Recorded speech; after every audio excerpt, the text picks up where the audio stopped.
Welcome to the presentation of an overview on database as a service. So first we'll talk about the traditional approach of data management in most organizations.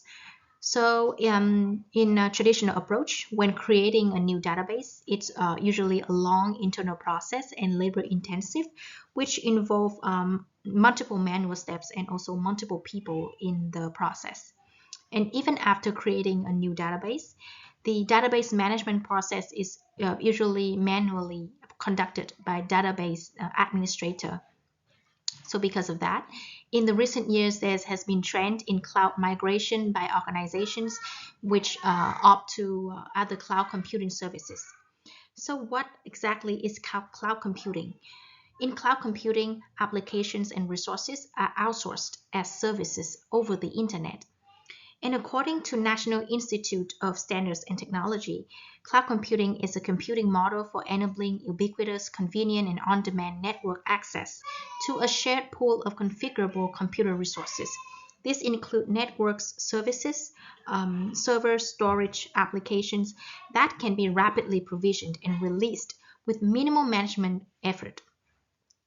And in cloud computing, there are three main models, including software, platform, and infrastructure as a service. In software as a service, basically, these are applications that can be run on the cloud. For platform as a service, the consumer can build, deploy, and also manage applications using the provider's tools interfaces. In infrastructure as a service, it provides storage, servers, database, and processing units to the users via the internet. So we'll go through the details of database as a service. So in definition, database as a service is basically a cloud computing service model. It is a submodel belonging to platform as a service. It is flexible, scalable, and on-demand platform to create and use database. And after creating database, it also gives the users ability to outsource the handling and managing database ability to a third party. The features of DBAS can be divided into provisioning and deployment and also administration and monitoring. So DBAS, as I previously mentioned, it offers on-demand provisioning capabilities, and also users can effortlessly upgrade or downgrade server resources without caring about the underlying IT infrastructure. And in terms of administration and monitoring, DBAS also provides simplified administration tools. It also provides dashboards for users to comprehensively view the application metrics, and also it provides built-in monitoring and alerting systems. So what are the benefits of DBAS? First of all, it provides rapid provisioning. As previously mentioned, it provides on-demand provisioning of new database. It provides end-to-end process automatically, and as a result, it facilitates database setup process. It also reduces operational overhead because the users can now outsource the administration tasks of database management. It also provides developer agility because the developer can now directly create database by themselves and check and also to run applications over there, so they can quickly release software code and they can reduce the development cycles. Another point is cost saving because now users do not have to purchase software and hardware, and also reduce the cost of maintenance and hiring manpower to do the administration tasks of database management. In terms of granular metering, so everything is measured out to hours in database as a service because the users pay to cloud providers based on their own consumption. So using this information, they can check and also optimize the cost of running a specific applications on the cloud environment. The sixth point is scalability, which is probably one of the biggest advantages of database services. So using DBAS, users can scale up or scale down without handling any issue related to the underlying IT resources. The last one is high availability.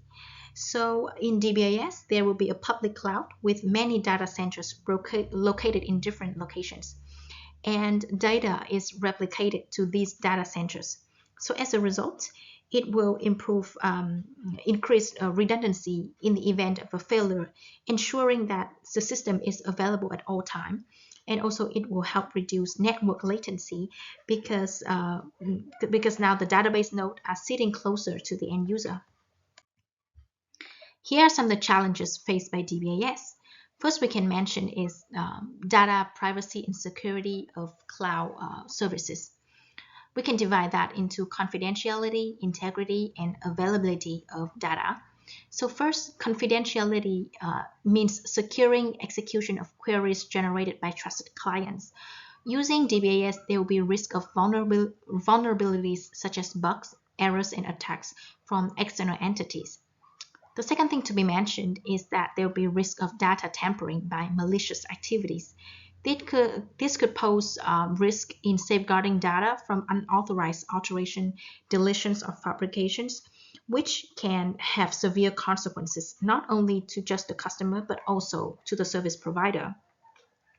Also, there will be risk in data availability because there will be risk of denial of service attacks, natural disasters, and equipment failures at the service provider's end.